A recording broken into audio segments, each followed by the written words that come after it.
حدیث میں آتا ہے حضور علیہ الصلوۃ والسلام نے ارشاد فرمایا لا يرد القدر الا الدعاء، تقدیر کو دعا کے علاوہ کوئی چیز تبدیل نہیں کر سکتی۔ اگر ایک آدمی کی تقدیر میں لکھا ہوا ہے کہ یہ نہیں کر سکتا ترقی، ایک آدمی کی تقدیر میں لکھا ہوا ہے کہ یہ بدبخت ہے، ایک آدمی کی تقدیر میں لکھا ہوا ہے کہ یہ آگے نہیں بڑھ سکتا، وہ دعا کے ذریعے اپنی تقدیر تبدیل کروا سکتا ہے۔ اس کا مطلب یہ ہوا کہ اگر وہ دعا نہیں کر رہا، اگر وہ دعا نہیں کر رہا، باقی ساری محنت کر رہا ہے تو وہ کامیاب ہی نہیں ہو سکتا، لیکن اگر اس ساری محنت کے ساتھ ساتھ دعا کے ایلیمنٹ کو بھی وہ شامل کر دیتا ہے تو وہ اپنی زندگی، دنیا اور آخرت کی زندگی میں کامیاب ہو سکتا ہے۔ حدیث میں آتا ہے حضور علیہ الصلوۃ والسلام کو دنیا میں جب کوئی مشکل پیش آتی تھی آپ دعا کرنا شروع کر دیتے تھے۔ جو مسنون دعائیں ہیں نا، صبح کی دعا، شام کی دعا، بیت الخلاء جانے کی دعا، نکلنے کی دعا، کھانے کی دعا، گھر میں داخل ہونے کی دعا، گھر سے نکلنے کی دعا، یہ جو دعائیں ہیں نا یہ ایک مسلمان کے لیے پروٹیکشن شیلڈ ہے، یہ اتنی امپورٹنٹ ہے۔ آج دیکھیں ہمارے لوگوں کا ایک بہت بڑا مسئلہ، ہر آدمی جس سے پریشان ہے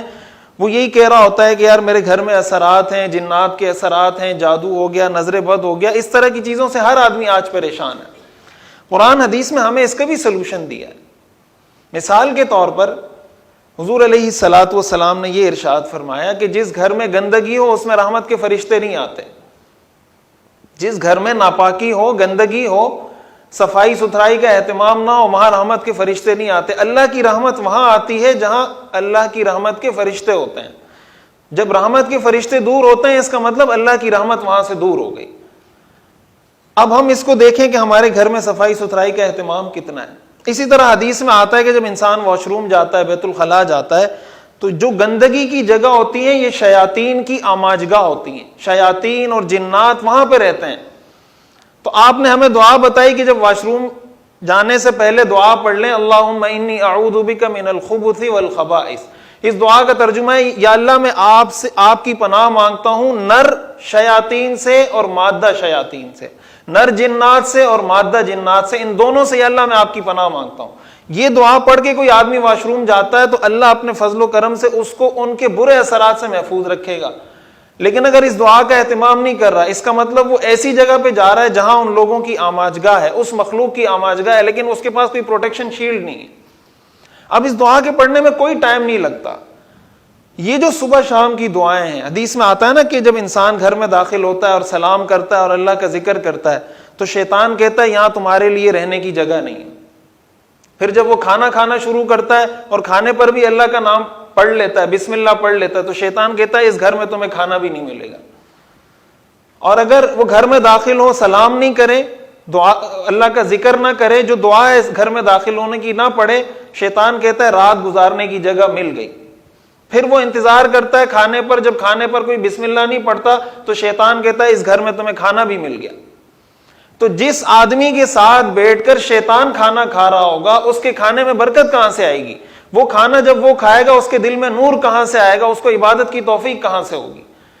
تو ایک اہم بات جو میں سمجھتا ہوں آج کی مجلس سے ہم کو سیکھنی چاہیے، جس کا ہم کو ارادہ اور نیت کرنی چاہیے کہ جو مسنون دعائیں، کوئی لمبی چوڑی دعائیں نہیں ہیں، صبح اٹھیں تو یہ دعا پڑھیں، گھر سے نکلیں تو یہ دعا پڑھیں، سفر کی یہ دعا ہے، سواری کی یہ دعا ہے، واش روم جانے کی یہ دعا ہے، نکلنے کی یہ دعائیں کم از کم ہم کوشش کریں یاد کر لیں، اور ان کا بھی اگر ہم اہتمام کر لیں تو آپ کو محسوس ہوگا، آپ اس چیز کو فیل کریں گے کہ اللہ تعالیٰ نے آپ کو محفوظ کیا ہے۔ اور اس کے بغیر دنیاوی اسباب اگر ہیں اور اس شیلڈ کو ہم حاصل نہیں کرتے تو بہت سی جگہ پر وہ دنیاوی اسباب کام نہیں آتے، یہ چیزیں وہاں پہ کام آ رہی ہوتی ہیں۔ تو ایک تو یہ بات، کامیابی کے اسباب میں ایک سبب دعا بھی ہے،